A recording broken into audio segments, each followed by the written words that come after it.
So in this video, I'm going to be talking about choosing a ute, although what I've got to say is largely applicable to wagons as well. We're going to cover the needs that someone might have for a vehicle, using myself as an example, because this is part 3 of my choosing a new vehicle series.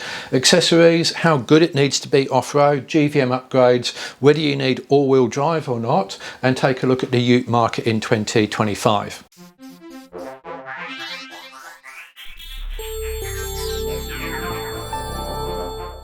So in the previous video, I narrowed things down to choosing a ute over a wagon. You can review that. I'm not going to go over that again here. But now what I need to do is just narrow down what I need from a ute. And that starts with payload. We need to carry stuff. Now, if it's just you or just 2 people and you're towing, that's not really too much of a concern. But in my case, I might be taking up to 4 people camping. And that is where payload comes to be a concern, particularly because I'm going to equip the vehicle to go off-road. And that means adding accessories which are heavy. I need to tow around about 3 tonnes. Generally, I tow around 2.5 or less, but there are occasions I need to go to 3, and I don't want to be limited by a 2.5 tonne tow rating. I don't need to tow 3.5 tonnes, and I wouldn't with the class of vehicle that I'm looking at. Now, range, how far does the vehicle need to go? Well, I'm going to put that in terms of a Victorian high country trip. So if I want to go away over Easter, I want to be able to do that for 4 days of slogging through the high country in low range and not have to worry about refueling. And I might use in the order of 110 litres of diesel, maybe a bit more, maybe a bit less. And that range it also becomes useful for desert crossings and even just touring in areas where fuel stations may not be always available, and if they are, maybe not even always open. A wide range of accessories is important for what I want to do with the vehicle. 5-star safety or equivalent is important to me as well, and good off-road performance. We're going to talk about that. The ones I've highlighted in orange, we're going to go into more detail. All-wheel drive, I want that as well for reasons I'll get into. I'd like to have power around about 150 kilowatts or more. It's not absolutely essential, but you know, I've never met a kilowatt I don't like. And tech that just works. Just because you've got tech doesn't mean to say it's actually worked. It could just be a box ticking exercise. So you need to think about your needs and split them into essentials or non-negotiables and maybes. And in my case, this is what I absolutely must have. And this is, yeah, I'd like all-wheel drive, but if I find a perfect ute without it, could I live without it? Then yes.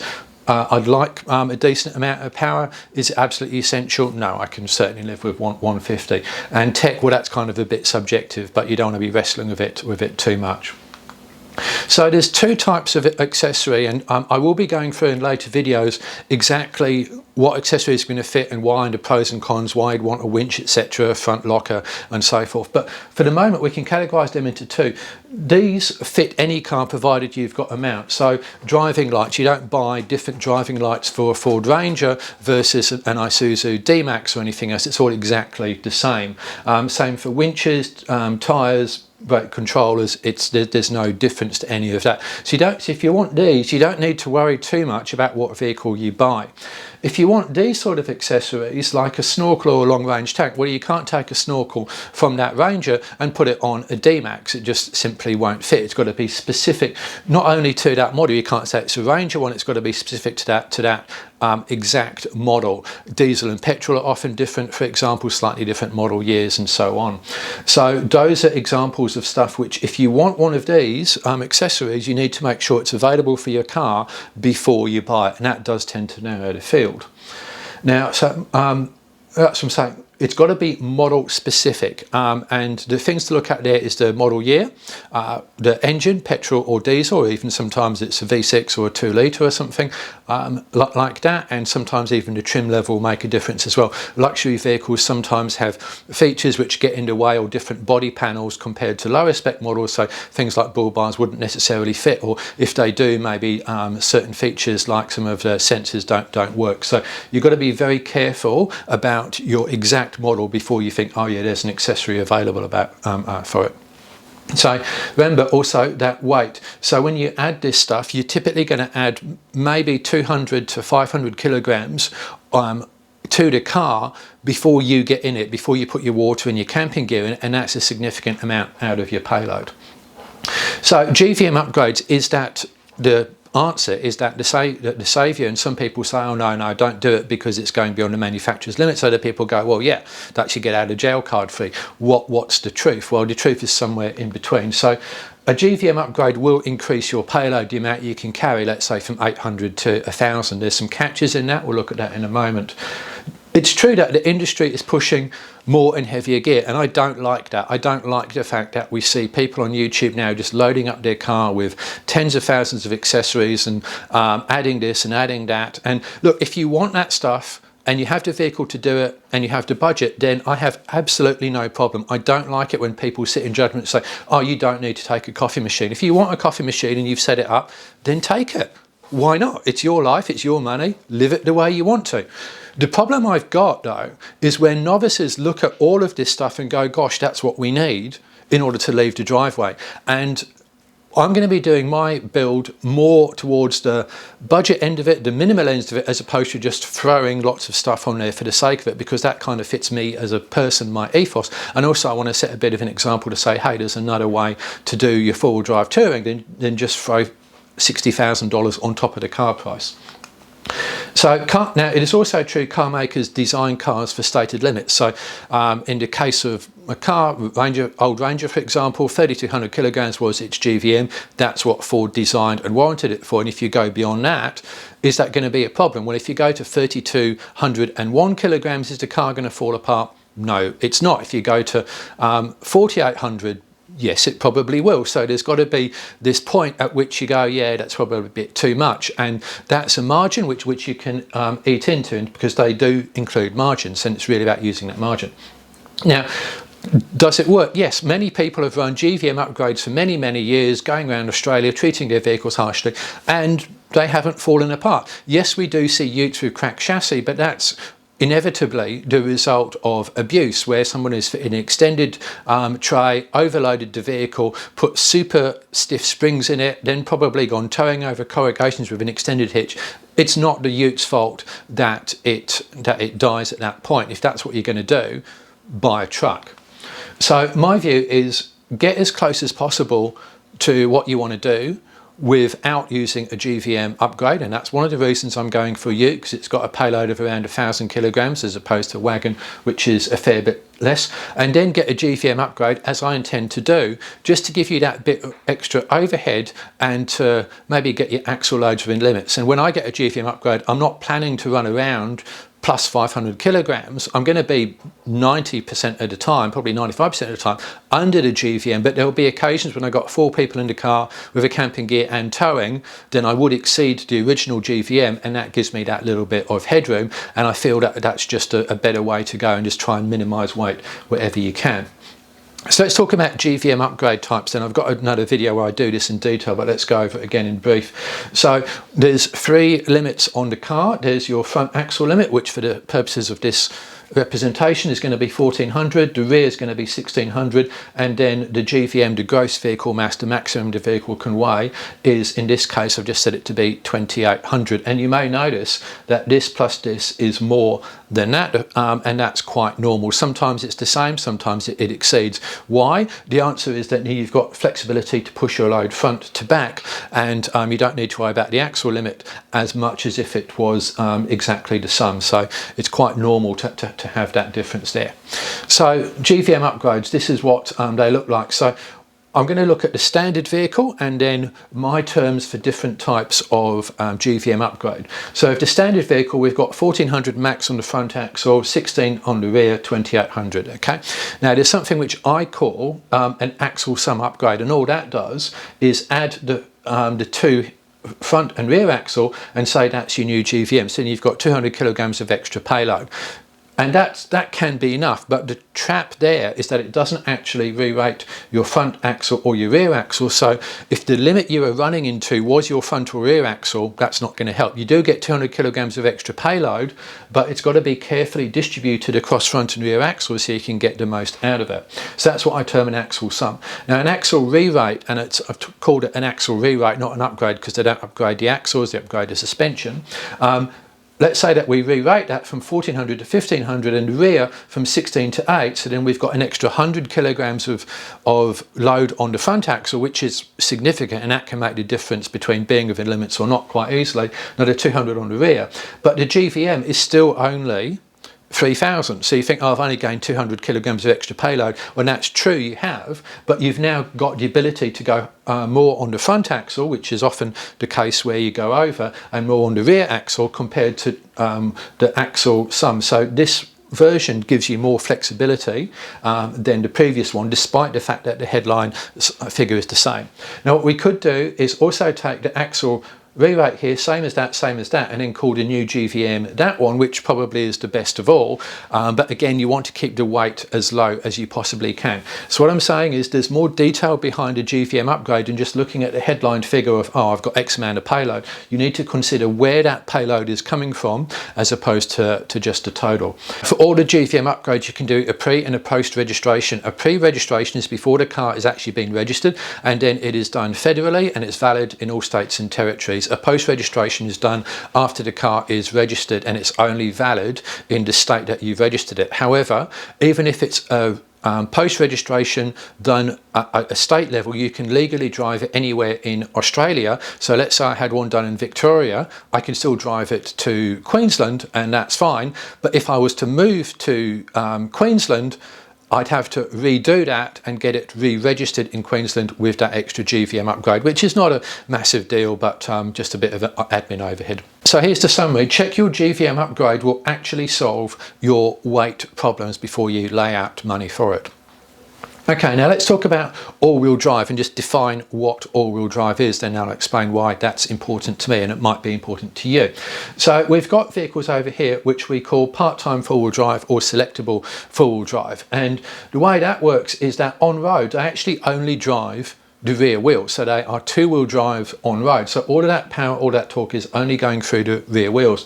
When they go into an off-road environment like this, then they drive all four wheels, hence the name four-wheel drive. And I've got a video where I explain SUV, all-wheel drive, 6x6, 4x4, all of those terms. This is just a brief summary focusing on all-wheel drive.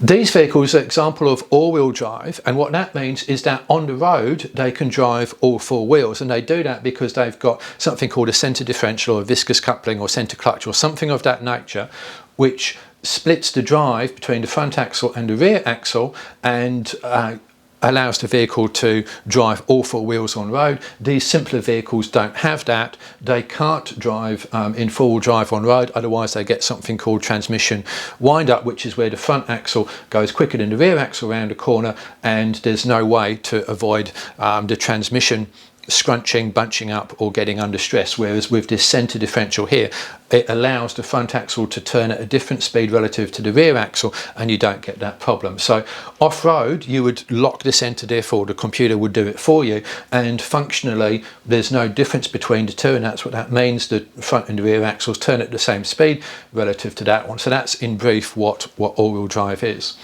So let's now talk about what it means and pros and cons. Well, the pros of all-wheel drive is you get better grip because obviously all four wheels are gripping. So let's say that you're going around a wet roundabout or you're at a T-junction, you want to pull away and you accelerate with a two-wheel drive, you could easily spin up a wheel.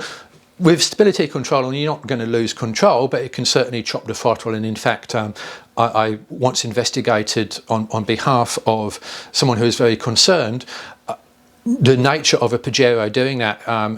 The driver in question had come to a T-junction wet, gone for a gap. The gap wasn't massive, but it was still okay. They put the foot down, gone round the corner to pull out onto the road, and a truck had nearly hit them because the car had pretty much stopped. And the reason it had pretty much stopped is because the electronics came in, interpreted that as a potential skid, and then chopped the throttle and applied the brakes, and then that's why the truck very nearly hit them. So that was very scary. So my conclusion for that was simply they had a Pajero, drive it in all-wheel drive, and therefore that problem will not arise because you're not going to get that wheel spinning up when you do those sort of manoeuvres, and the driver in question was in no way, shape or form a hoon.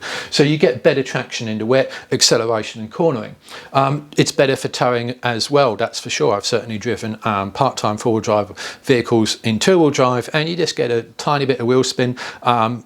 And you know, you can live with it. You can certainly live with it, but if you could find a way to do without it, then why wouldn't you? Trailer manoeuvring, this is good as well, because when you are manoeuvring a heavy trailer, backing it over a curb or something like that, very often you might spin a wheel as that trailer sort of backs up against a curb or a rock or whatever the case may be. And in all-wheel drive, that doesn't happen, which is good. Campsite and grass, if you're manoeuvring slowly around a campsite, you can unlock the centre diff, and then you don't scuff up the grass or damage the environment in any way, and I quite like that as well.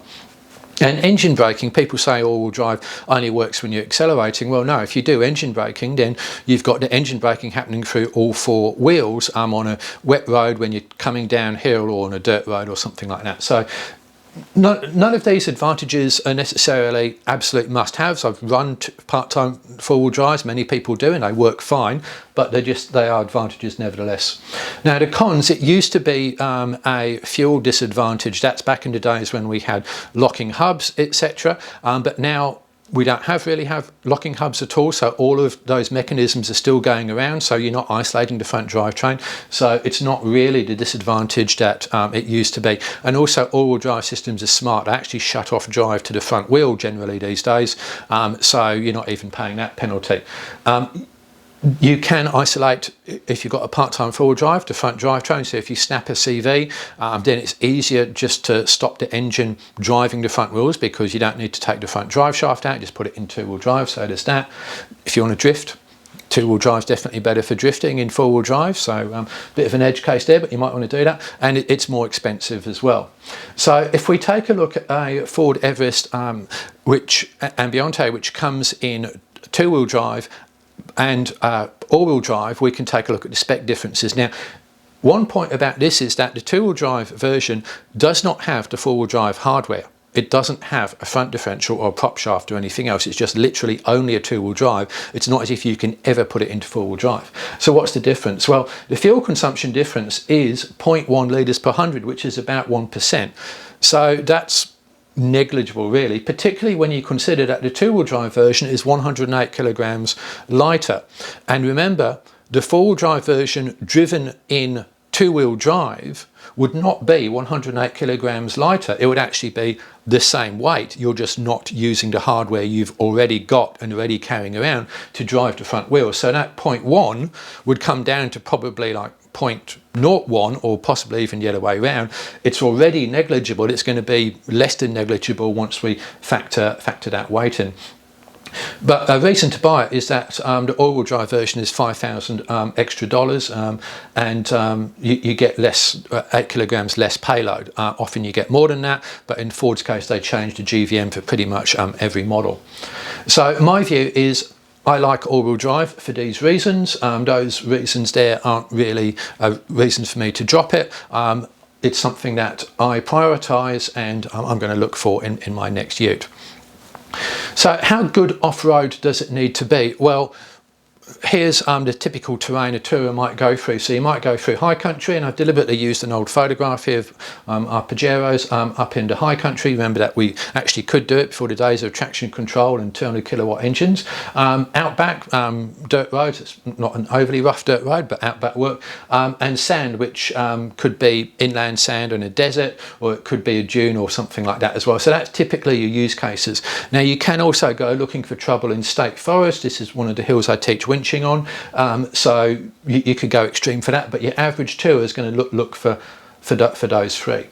So what do you need to go to those sort of places? Now what I'm talking about here is getting in a four-wheel drive and going through the popular tracks and even the less popular tracks to all the usual places and some of the not usual places. I'm not talking about specifically looking for a really hard challenge, and here's what you need. So you just need 4 features. 1, low range. Sometimes in electric vehicles maybe you can get away without that, but maybe not, as I said in my BYD Shark review. 30 to 50 mil suspension lift, so the vehicle doesn't sag so much, and you get a little bit extra approach, ramp and departure angle. Third thing is slightly taller tyres in at least all-terrain construction, and preferably light truck, and they should be high profile. So if you've got 20-inch rims, try and swap them out for 17s, cheaply available in the marketplace often, and good brake traction control, and maybe or maybe not one rear locker. If you've got a 200 series, for example, I wouldn't be rushing out to spend your money on a rear locker. And the Lexus I've just driven, the GX550, actually performs better without its rear locker in than it does with it in. So the car must also have a good four-wheel drive system. Again, coming back to the BYD Shark, the first time I drove it, it was an awful, in fact the only time I drove it, it was an awful all-wheel drive system, but I've seen videos where they've massively improved it, and if you've got a good base four-wheel drive system, all of those things can work for you, and that's it, that's all you need. What you don't need is 35-inch massive tyres, you don't need aftermarket wheels to go with them, for most people, you don't need mud tyres. I haven't run mud tyres for years because now cars are so capable and tyres are so good, there's just less need for them. You don't need portal axles, you don't need 400 kilowatts of power, you don't need $10,000 worth of suspension, you don't need bead locks, and you probably don't need an Instagram account to show it all over. But if you want to do that, then, you know, your life. So those are the four things you need, and you take any vehicle on the market, you add those four things, and you can go pretty much anywhere in Australia. Now, I say all that as someone who's driven a lot of absolutely stock standard press vehicles across places, through the high country, across the Simpson Desert, towing, you name it, and they're actually really capable just off the showroom floor. And with those 4 points, well, you know, that's pretty much what everyone needs. So some general observations about the market. The first one is the specs are hard to find. When I was going through manufacturer spec sheets, etc., trying to find things like axle loads, maximum towable mass, is the 4x4 system all-wheel drive, or is it part-time? It's hard to find in the spec sheets, and to be honest, the reviews do not do a good job of explaining this stuff either. I think even if you're not going to tow with a vehicle, you should at least do a desktop exercise of the key weight so people understand what that is. It's not that hard. Watch my videos. So it is hard to find information. I say that as someone who specialises in this subject, let alone probably the layperson. And remember, ticking a box isn't enough. So you can tick a box for, let's say, brake traction control, but how good is that? There's a massive difference between the worst on the market and the best on the market. The worst on the market, you definitely want to supplement with lockers. Something like that Lexus I had, you just don't need a locker even though it comes with one. And there's always something new. So right at this point, we've got the Tasman Ute on the horizon, we've got the Ranger Super Duty, we've got the new next-gen Hilux coming in the next year or two. You can always wait another year and there'll be something else. But when we get to next year and these cars are available, there'll be something else on the market, another refresh there. So at some point you just got to bite the bullet and go, you know what, the time is now.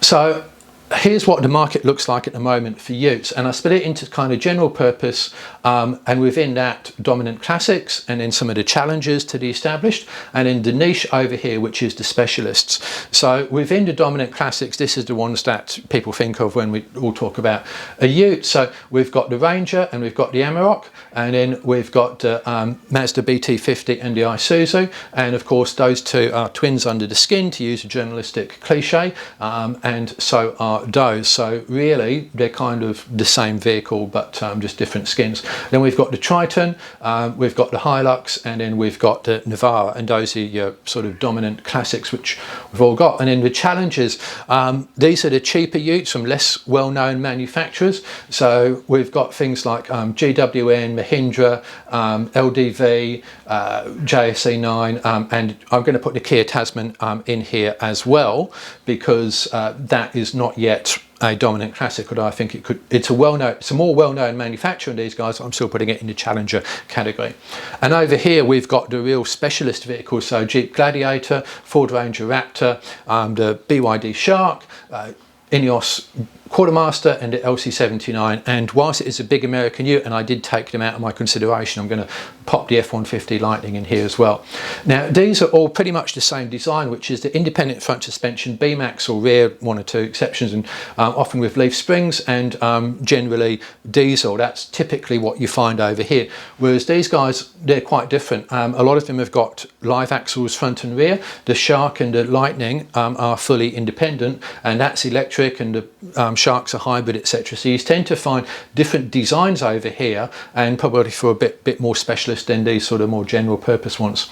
Now if you buy one of these, that's kind of in the can't go wrong. It's well known, it's established, they're all proven contenders, but they do tend to trade on that with a price. So these ones over here, often they can do everything these guys can, but they're not as proven as known, and they're definitely trading on price. So my advice would be to look carefully at your needs and go, you know what, could my needs be met by one of these challenges, as opposed to defaulting to a Nissan or a Mitsubishi or a Ford or something like that? Maybe, maybe not. I'd certainly take a look at it. And here you've got different capabilities which just don't really fit into general purpose. Or look, there's an overlap of course, but I'd always be looking at these specialists as well to say, hang on, maybe it really suits me.